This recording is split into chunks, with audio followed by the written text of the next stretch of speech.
Richard has found growing olives organically is a much easier proposition than growing grapes. The olives are much easier to grow organically probably than the vines.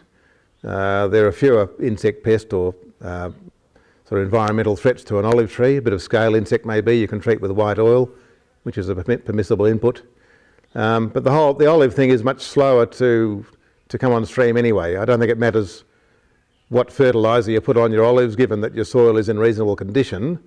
You're not going to get a crop of olives of a commercial scale within sort of 5 years, all things going well.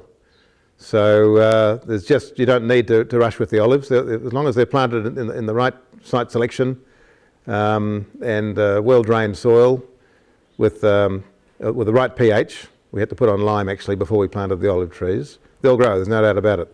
We started planting the olives a couple of years after we'd done the first vines and after we'd had a lot of contact with people through the organic marketing chain. And even though we didn't plant them with a contract to supply, there are at least 2 companies who've approached us and said we would like to secure your olive oil in the long run.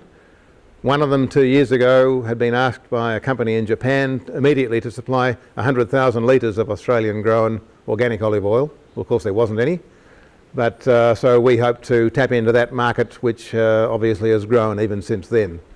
I've been involved with the Central West Olive Grower Association for a good few years now, and although I've tried to encourage others to do their system organically, only a few are looking at doing it seriously.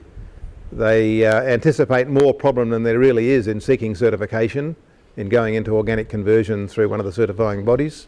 It's not that difficult, and certainly with the olives anybody could do it as long as they had a good eye for monitoring the few problems that might arise.